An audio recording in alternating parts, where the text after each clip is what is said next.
ઓમ શ્રી ગણેશાય નમઃ. જય શ્રી કૃષ્ણ મિત્રો. ભગવાન વિષ્ણુ અને માતા લક્ષ્મીની ખૂબ જ સુંદર કથા મિત્રો કહેવા જઈ રહી છું. આ કથા તમારા રોમ રોમમાં વ્યાપી જશે, જીવનનું સત્ય સમજાઈ જશે, સંતોષ મળશે અને આનંદનો અનુભવ થશે. તો મિત્રો વિનંતી છે, મા લક્ષ્મીની કથા પૂરા ધ્યાનથી મનથી સાંભળજો. ઓમ નમો ભગવતે વાસુદેવાય. જય મહાલક્ષ્મી. વૈકુંઠ લોકમાં જ્યાં શાશ્વત શાંતિ અને આનંદનો નિવાસ છે અને ચારેય બાજુ સુવર્ણ આભા પથરાયેલી છે, મંદ મંદ સુગંધિત વાયુ વહી રહી છે અને આકાશમાં દિવ્ય ફૂલોનો વરસાદ વરસી રહ્યો છે. વૈકુંઠના મધ્યમાં ભગવાન વિષ્ણુ શેષનાગની સૈયા પર બિરાજમાન છે. તેમના શરીરમાંથી નીલમણિ સમાન પ્રકાશ નીકળી રહ્યો છે. તેમના એક હાથમાં શંખ, બીજા હાથમાં ચક્ર, ત્રીજા હાથમાં ગદા, ચોથા હાથમાં પદ્મ શોભાયમાન છે. તેમના ચરણો પાસે દેવી લક્ષ્મી, જે કમળ સમાન તેજસ્વી છે, તે બેઠા છે. દેવી લક્ષ્મી દિવ્ય રત્ન જડિત આસન પર બિરાજમાન છે. તેમના વસ્ત્ર શ્વેત અને ગુલાબી રંગના છે, જે સુગંધ મહેકાવી રહ્યા છે. તેમના મુખમંડળ પર અદ્ભુત કાંતિ છે, જે સંપૂર્ણ લોકને આલોકિત કરી રહ્યા છે. એ પ્રેમપૂર્વક ભગવાન વિષ્ણુના ચરણ દબાવી રહ્યા છે અને મંદ મંદ હસી રહ્યા છે. વાતાવરણ અત્યંત શાંત અને આનંદદાયક છે, પરંતુ શ્રી હરિના મુખ પર એક વિશેષ ગંભીરતા છે. એ સ્થિર નજરે સમુદ્રની લહેરોને નિહાળી રહ્યા છે, જેમ કે ઊંડા વિચારમાં લીન હોય. આ જોઈને દેવી લક્ષ્મી મંદ મંદ હાસ્ય સાથે બોલ્યા, હે પ્રભુ, આજે તમે આટલા શાંત કેમ છો? એવું લાગે છે જાણે કોઈ ઊંડા વિચારમાં છો. શું વાત છે પ્રભુ? ભગવાન વિષ્ણુ ધીરા સ્વરમાં બોલ્યા, હું વિચારી રહ્યો છું કે ઘણો સમય થઈ ગયો હું પૃથ્વી લોક પર નથી ગયો. મારે મારા ભક્તોને મળવા જવું જોઈએ, એમને નજીકથી જોવા જોઈએ. દેવી લક્ષ્મી આશ્ચર્યથી બોલ્યા, પૃથ્વીલોક?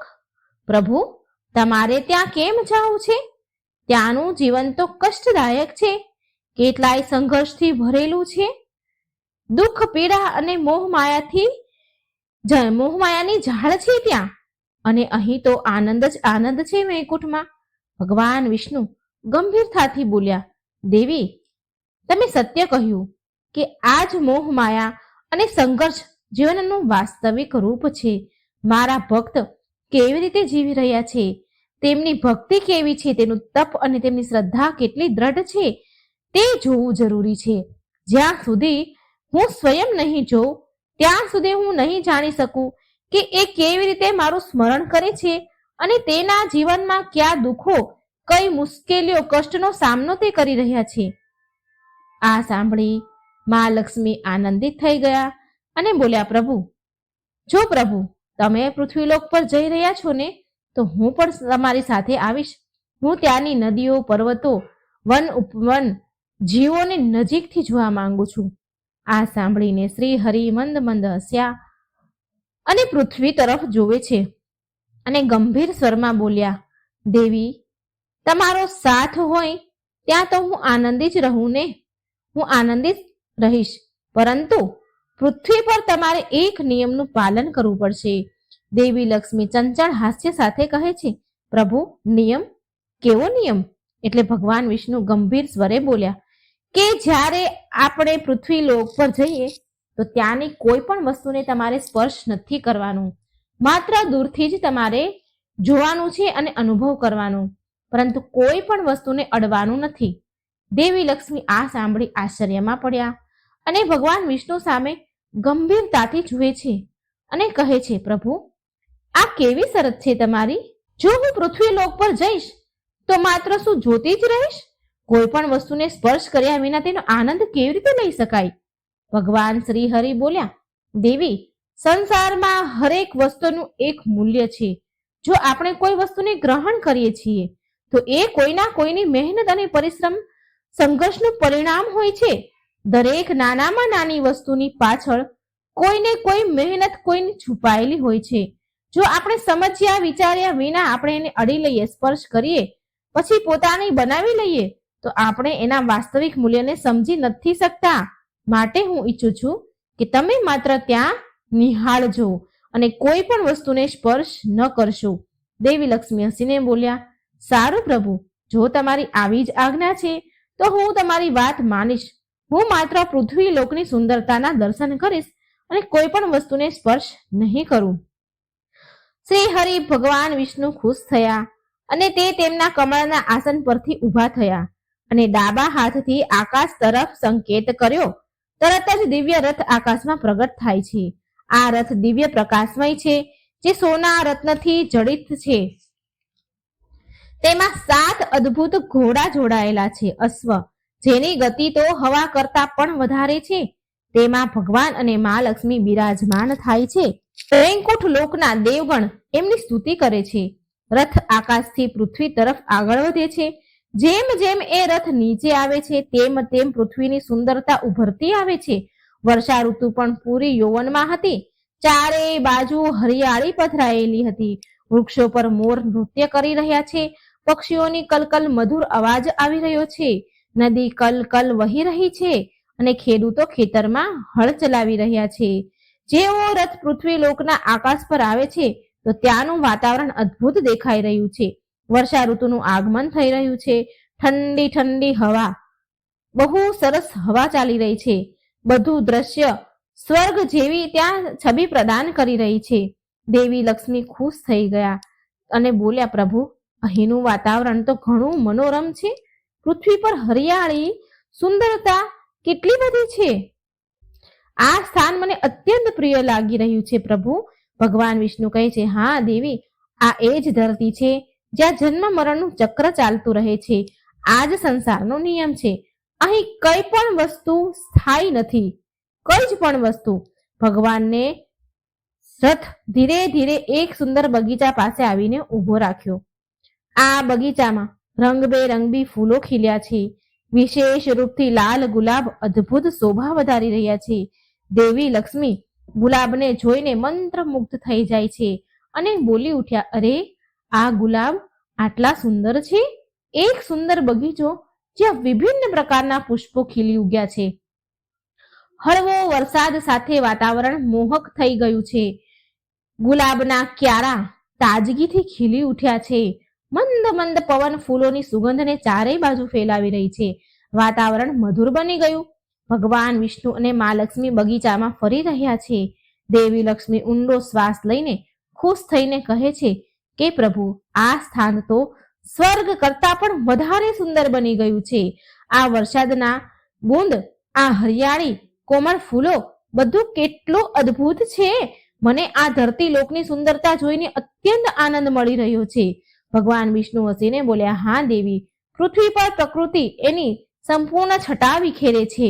આ જ કારણ છે આ લોક જીવનથી પરિપૂર્ણ છે. ધીરે ધીરે બગીચાની વચ્ચે પહોંચે છે ભગવાન વિષ્ણુ અને મા લક્ષ્મી.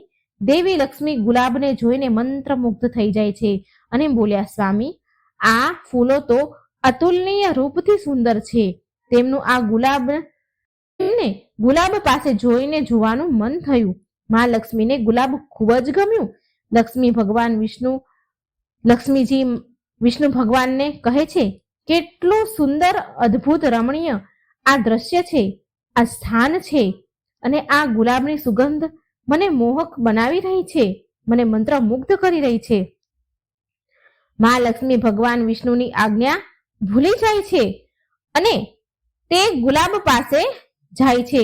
તેમની કોમળ આંગળીઓ અનાયાસથી એક પૂરા ખીલેલા ગુલાબ તરફ વધે છે. ભગવાન વિષ્ણુ ગંભીર થઈને મા લક્ષ્મીને તરફ જોવે છે અને બોલ્યા, દેવી, યાદ રાખો, તમે વચન આપ્યું હતું કે તમે પૃથ્વી લોકની કોઈ પણ વસ્તુને સ્પર્શ નહીં કરો, પણ ત્યાં સુધીમાં તો ઘણું મોડું થઈ ગયું હતું. મા લક્ષ્મી પોતાને રોકી ન શક્યા. એટલા સુંદર ગુલાબ અને તેની મહેક હતી, એની સુગંધ હતી, એ પોતાને રોકી ન શક્યા અને ભગવાન બોલે છે ત્યાં તો તેમણે એક લાલ ગુલાબ તોડી લીધું અને તેની સુગંધનો આનંદ લેવા લાગ્યા અને બોલ્યા, આ તો માત્ર એક સાધારણ ફૂલ છે પ્રભુ, સાધારણ ફૂલ છે. આમાં આટલો વિચાર કરવાની શું જરૂર? આની સુગંધ બહુ દિવ્ય છે. શું પ્રભુ આ નિયમ આટલો બધો કઠોર હતો કે એક ફૂલને પણ સ્પર્શ ન કરું હું?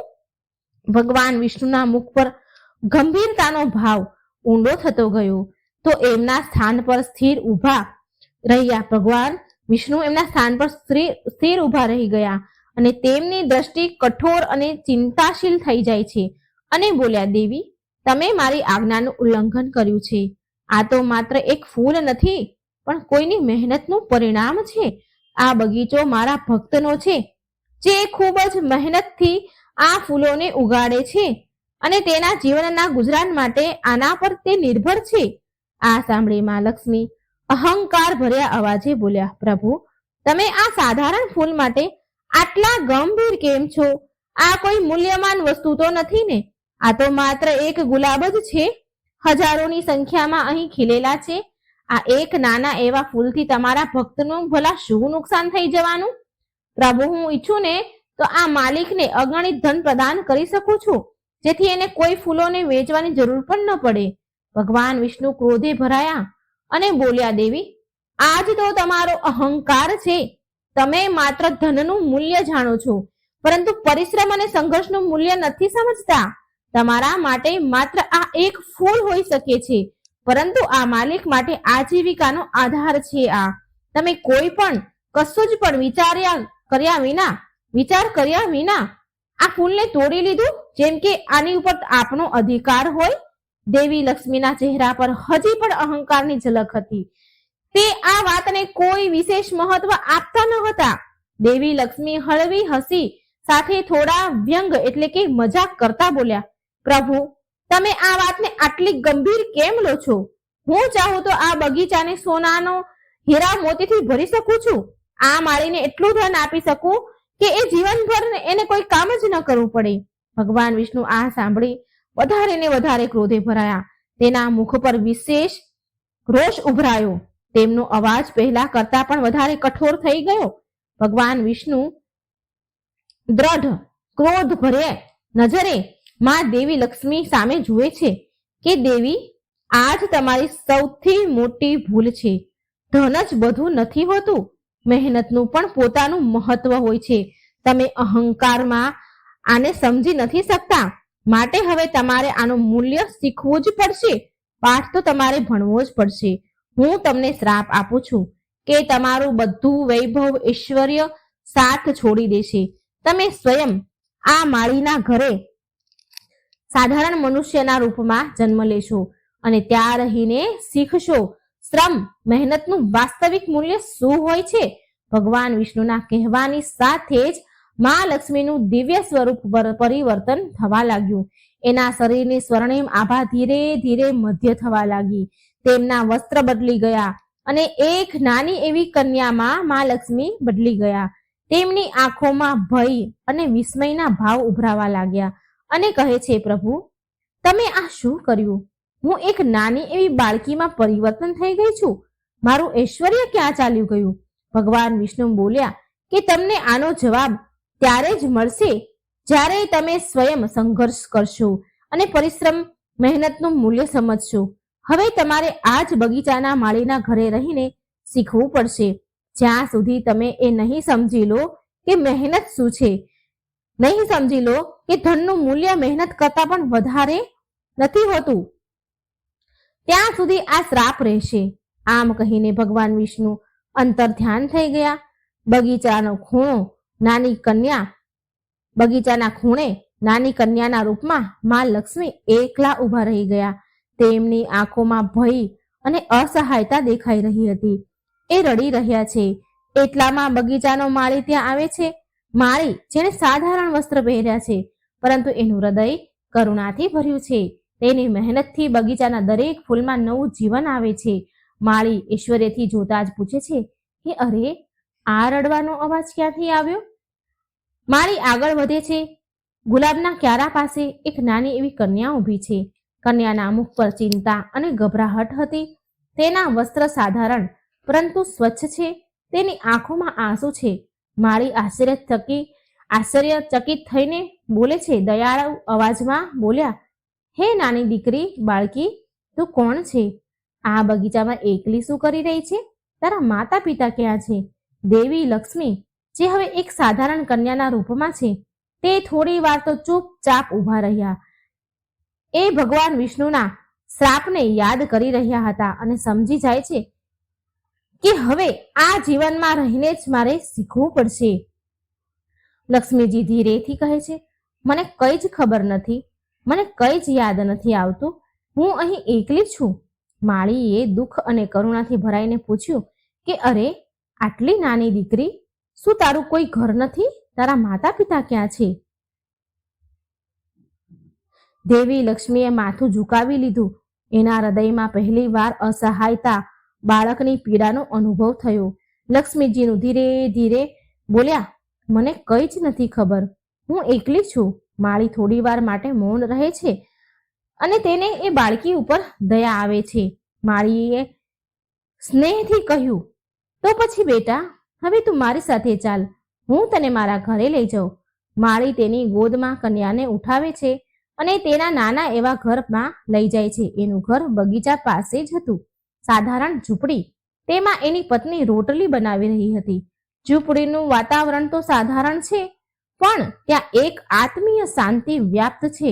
માળીની પત્ની હસી અને આશ્ચર્યથી બોલી, અરે, આ કોની છોકરી લઈ આવ્યા છો તમે? આ કોણ છે? ક્યાંથી લઈ આવ્યા? માળી કહે છે, મને આ કન્યા બગીચામાં એકલી ઊભેલી મળી. આ રડતી હતી, તે ડરેલી હોય એવું મને લાગ્યું. મને લાગે છે કે આ અનાથ છે અને તેને મદદ સહારાની જરૂર છે.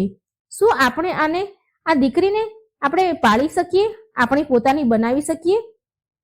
માળીની પત્ની પહેલા તો થોડી વાર વિચાર કરે છે, પછી એની આંખોમાં મમતા જાગે છે. એ ધીરે રહી હસી અને દીકરીને તેડી લે છે અને કહે છે, હા, કેમ નહીં? આપણા માટે આ દેવી સમાન છે. આને આપણે દીકરી માનીને રાખીશું. દેવી લક્ષ્મી, જે હવે સાધારણ જીવનમાં આવી ચૂક્યા છે, પહેલી વાર આ નવા સંસારનો અનુભવ કરી રહ્યા છે. ઘર જ્યાં કોઈ ઐશ્વર્ય નથી, કોઈ હીરા મોતી નથી, માત્ર પરિશ્રમ અને સ્નેહથી ભરેલું જીવન છે. લક્ષ્મીજી ધીરેથી મનમાં ને મનમાં કહે છે, શું આ જ જીવન છે? આવું જીવન હોય, આટલું સાધારણ પરંતુ આટલું આત્મીય? હવે દેવી લક્ષ્મીને આ પરિવાર સાથે રહેવું પડશે, પરિશ્રમ કરવો પડશે, કષ્ટ સહન કરવા પડશે અને શીખવું પડશે કે વાસ્તવમાં જીવનમાં મહેનતનું શું મૂલ્ય છે. માળીનું ઘર એક સાધારણ ઝૂંપડી, જેમની અંદર ઈંટોનો ચૂલો સળગે છે. માળીની પત્ની ભોજન બનાવી રહી છે અને પાસે દેવી લક્ષ્મી, જે એક નાની એવી કન્યાના રૂપમાં ચૂપચાપ બેઠા છે. તેના ચહેરા પર એક નવા જીવનની જિજ્ઞાસા અને હળવી ચિંતા છે. માળી સ્નેહપૂર્વક લક્ષ્મી તરફ જુએ છે અને કહે છે, બેટા, હવેથી આ જ તારું ઘર છે. તારે કોઈ જ ચિંતા કરવાની જરૂર નથી. અમે તને અમારા પોતાની દીકરીની જેમ જ રાખીશું. માળીની પત્ની બોલી, હા બેટા, હવે તું અમારી દીકરી જ છે. તારું નામ શું છે બેટા? તારું નામ કહે અમને. લક્ષ્મીજી થોડી વાર તો ચૂપ રહ્યા, કંઈ જ બોલ્યા નહીં. તેને યાદ આવે છે કે તે સ્વયં લક્ષ્મીજી છે, વૈકુંઠની દેવી છે, પણ હવે એક સાધારણ કન્યાના રૂપમાં જીવન જીવવું પડશે. તે માથું ઝુકાવે છે અને વિચારે છે કે શું કહેવું જોઈએ મારે. દેવી લક્ષ્મી ધીરા સ્વરમાં બોલ્યા, મારું કોઈ નામ નથી. માળી અને માળીની પત્ની બંને બોલ્યા, કઈ વાંધો નહીં બેઠા, હવેથી તારું નામ પદ્મા છે. તને પદ્મા નામેથી અમે બોલાવીશું. આ નામ બહુ સુંદર છે. જે લક્ષ્મીજી છે, જે હવે પદ્મા કહેવાયા. તે ધીરેથી માથું ઝુકાવે છે. તેને પહેલી વાર નવા જીવનનો અનુભવ થઈ રહ્યો છે.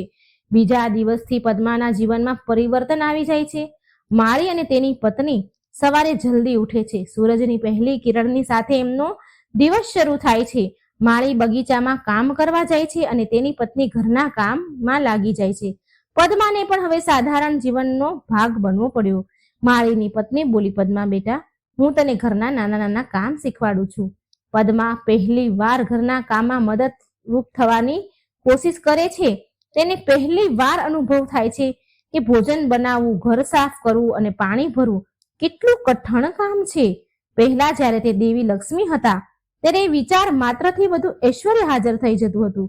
માળીનું ઘર એક સાધારણ ઝૂંપડી, જ્યાં સવારની હળવી રોશની પ્રવેશ કરે છે. માળીની પત્ની આંગણામાં કચરો વાળી રહી છે અને પાસે નાની કન્યા, જે દેવી લક્ષ્મી હવે પદ્માના રૂપમાં છે, બેઠા છે, તેના ચહેરા પર હજી એક અજીબ ચિંતા ઉલઝન છે. જે જીવન છે એ તેમણે ક્યારેય જાણ્યું જ નથી, પણ આ સમયે તેને રહેવું પડી રહ્યું છે. માળીની પત્ની સ્નેહપૂર્વક બોલી, બેટા આવ, હું તને કંઈક શીખવાડું, ઘરના નાના નાના કામ કરતા શીખવાડું તો તને સારું લાગશે. પદ્મા થોડી વાર માટે તો વિચાર કરે છે, પણ એની અંદર હજી પણ અહંકાર છે. એ સ્વયં લક્ષ્મી છે, વૈકુંઠની દેવી છે, જેને સૃષ્ટિમાં સૌથી શક્તિશાળી અને સમૃદ્ધ કહેવાય છે. પણ તે હવે એક સાધારણ બાળકના રૂપમાં છે. એ ધીરે ધીરે ઊભા થાય છે અને તેમની નાજુક આંગળીઓથી સાવરણી પકડે છે, પણ તેનું મન હજી વિચલિત છે. પદ્મા સંકોચથી બોલી, માં, આ કામ હું કેવી રીતે કરું? તો માં પ્રેમથી હસીને બોલ્યા, બેટા કઈ વાંધો નહીં, ધીરે ધીરે શીખી જઈશ. બધું કામ કરવાથી જ આવડે છે. જો હું આ સાવરણી પકડું છું એવી જ રીતે તું પણ પકડ. પદ્મા સંકોચથી સાવરણી પકડે છે અને જેવો કચરો વાળે છે કે એવી ધૂળની ડમરીઓ ઉડવા લાગે છે. ધૂળ ઉડવા લાગી. તેને આ કાનની આદત ન હતી ને, માટે એ આંખો બંધ કરી લે છે અને ખાંસવા લાગે છે, ખાંસી આવે છે. પદ્મા ઉદાસ થઈને બોલી કે માં, આ તો બહુ કઠણ કામ છે. માળીની પત્ની હસતા બોલી, બેટા દરેક કામ કઠણ જ લાગે છે જ્યાં સુધી આપણે તે કરવાની તેને આદત નથી પાડતા. પણ એ પણ વિચારો કે જો આપણે સફાઈ નહીં કરીએ તો આ ઘર કેટલું ગંદુ લાગશે. આ પણ વિચારવા જેવી વાત છે ને. ભલે કામ કઠણ હોય, પણ એ ત્યાં સુધી લાગે જ્યાં સુધી આપણે એને રોજ કરવા ન લાગીએ. પછી સહેલું લાગે. પણ જો આપણે ઘર સાફ જ ન કરીએ રોજે તો કેટલું ગંદુ લાગે. પદ્મા થોડી વાર માટે તો વિચાર કરવા લાગી. તેને યાદ આવે છે કે જ્યારે એ વૈકુંઠમાં હતા તો ત્યાંની દરેક જગ્યા સ્વચ્છ અને સુંદર છે, પણ ત્યાં આ બધું કોઈ કરતું ન હતું. એ બધું સ્વયં સિદ્ધ હતું. અને અહીં ધરતી પર દરેક વસ્તુ મહેનતથી થાય છે, એ કોઈ એમનેમ નથી થઈ જતું. આ વિચારી તેના મનમાં નવો વિચાર જન્મ લે છે. પદ્મા ધીરેથી આત્મમંથન કરતા કહે છે, પોતાને કહે છે કે શું આ જીવન છે? આ જીવનનું વાસ્તવિક રૂપ છે? પરિશ્રમ વિના કંઈ પણ સંભવ નથી.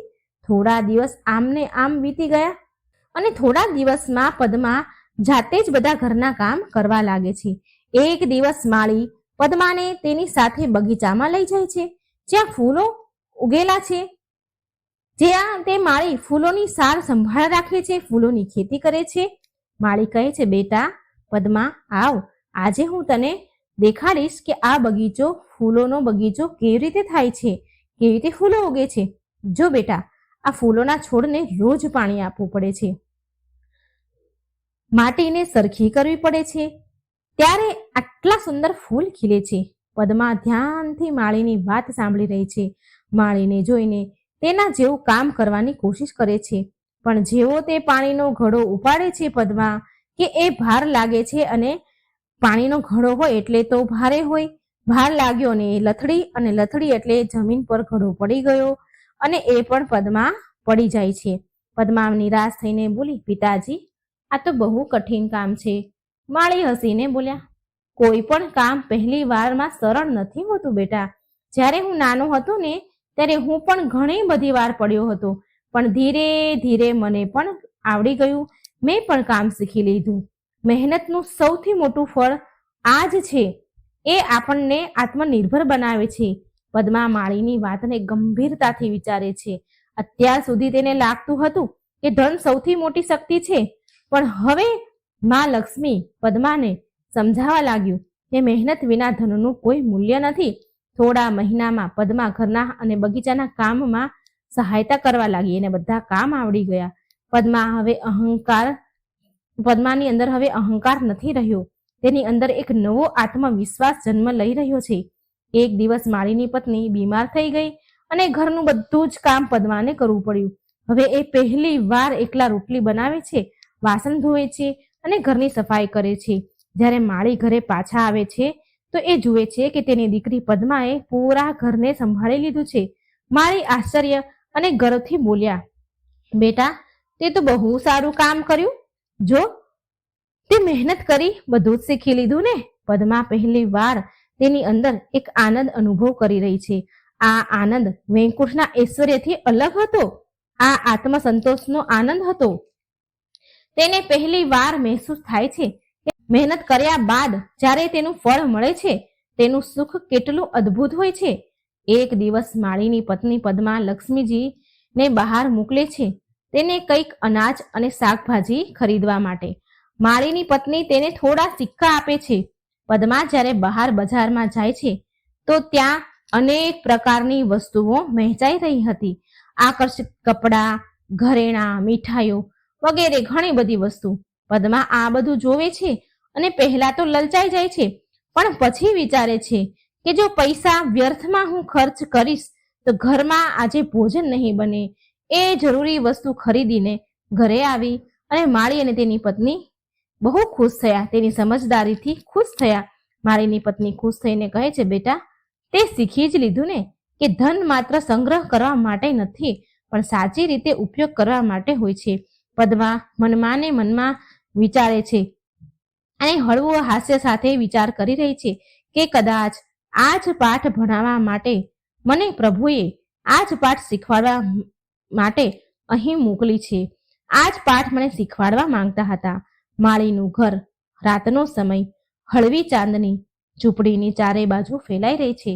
માળી અને તેની પત્ની ઘાટી ગહેરી ઊંઘમાં સૂઈ રહ્યા છે, પણ પદ્મા દેવી લક્ષ્મી આંગણામાં બેસીને આકાશ તરફ જોઈ રહ્યા છે. તેના મનમાં કેટલાય વિચાર ઉમટી રહ્યા છે. લક્ષ્મીજી હવે પહેલા જેવા રહ્યા નથી. તે હવે મહેનત અને પરિશ્રમનું મૂલ્ય સમજી ગયા. તેને વૈભવથી વધારે કર્મનું મહત્વ સમજાઈ રહ્યું છે. પદ્મા પોતાના પર વિચાર કરે છે કે શું સાચુમાં હું બદલી ગઈ છું? શું આ જ જીવનનું સત્ય છે? શું જે મેં શીખ્યું એ જ અસલ ધન છે? એટલામાં અચાનક આકાશમાં દિવ્ય પ્રકાશ પ્રગટ થયો. ભગવાન વિષ્ણુ પ્રગટ થયા. તેમના દિવ્ય સ્વરૂપમાં ઊભા છે. તેમના ચારેય હાથમાં શંખ, ચક્ર, ગદા, પદ્મ. તેમના મુખ પર મંદ મંદ હસી પણ આંખોમાં ગંભીરતા છલકાઈ રહી છે. ભગવાન વિષ્ણુ ગંભીર પરંતુ સ્નેહપૂર્ણ અવાજે બોલ્યા, હે દેવી લક્ષ્મી, શું તમે મને સમજી ગયા ને? તમે હવે સમજી ગયા છો ને કે દરેક વસ્તુનું પોતાનું મૂલ્ય હોય છે? શું તમને હવે મહેસૂસ થયું ને કે મહેનતથી મળેલું ધન અસલ ધન હોય છે? પદ્મા, જે અત્યાર સુધી પોતાને એક સાધારણ કન્યાના રૂપમાં જોતી હતી, તે અચાનક સમજી જાય છે કે હવે આ પરીક્ષા સમાપ્ત થવાનો સમય આવી ગયો છે. ધીરે ધીરે પદ્મા ઊભી થાય છે અને ભગવાનના ચરણોમાં માથું ઝુકાવી દે છે. તેની આંખોમાંથી તો આંસુની ધારા વહેવા લાગી. પદ્મા વિનમ્ર સ્વરમાં આંસુ ભરેલા આંખોથી બોલી, હે પ્રભુ, હવે મને સમજાઈ ગયું છે કે હું મારા ઐશ્વર્યના અભિમાનમાં ભૂલી ગઈ હતી કે ધનથી મોટું કોઈ નથી. પણ મેં અહીં રહીને, પૃથ્વી લોક પર રહીને હું શીખી છું કે ધનનું મૂલ્ય ત્યારે જ હોય છે જ્યારે મહેનત, પરિશ્રમ અને કર્તવ્યથી મેળવવામાં આવ્યું હોય. માળી અને તેની પત્નીએ શીખવાડ્યું કે મહેનત જ જીવનની સૌથી મોટી પૂંજી છે. હું ભૂલી ગઈ હતી કે હું માત્ર ધનની દેવી નથી પણ પરિશ્રમ અને સદગુણોની પણ અધિષ્ઠાત્રી છું. પરિશ્રમ અને સદગુણોની અધિષ્ઠાત્રી છું. હવે હું આ સત્યને પૂરી રીતે સ્વીકાર કરું છું પ્રભુ. ભગવાન હસીને બોલ્યા કે દેવી લક્ષ્મી, આ શિક્ષા જ તો તમારે પ્રાપ્ત કરવાની હતી. હવે તમારો શ્રાપ સમાપ્ત થાય છે. તમને તમારું દિવ્ય સ્વરૂપ ફરી પ્રાપ્ત થશે. જેવું ભગવાને વરદાન આપ્યું કે પદ્માના શરીરમાંથી દિવ્ય પ્રકાશ નીકળે છે, તેનું બાળપણ ધીરે ધીરે પરિવર્તન થવા લાગ્યું અને થોડી જ વારમાં તે દેવી લક્ષ્મીના રૂપમાં પ્રગટ થઈ ગયા. સોનાની, સુવર્ણની આભા યુક્ત, કમળ સમાન તેજસ્વી અને દિવ્ય આભૂષણોથી સુશોભિત છે. એટલી દિવ્યતાથી વાતાવરણ ભરાઈ જાય છે કે માળી અને તેની પત્ની આંખો એની ખુલી જાય છે. એ બંને ઉઠી જાય છે. એ જ્યારે જુએ છે કે તેમની દીકરી બનેલી પદ્મા સ્વયં માતા લક્ષ્મી છે તો એ હાથ જોડીને ઊભા રહી જાય છે. ડરથી કાપવા લાગે છે. ડર અને શ્રદ્ધાથી ધ્રુજતા એમના ચરણોમાં પડી જાય છે. માળી આશ્ચર્ય અને શ્રદ્ધાથી કહે છે કે માં, તમે તો સ્વયં દેવી લક્ષ્મી છો. મને ક્ષમા કરો, અમે તમને ઓળખી ન શક્યા. માં લક્ષ્મી સ્નેહથી આશીર્વાદ આપીને કહે છે, નહીં નહીં નહીં, તમારે ઓળખવાની જરૂર ન હતી. તમે જે મને પ્રેમ, કરુણા, પરિશ્રમનો પાઠ ભણાવ્યો છે એ જ મારી અસલ ઓળખાણ છે.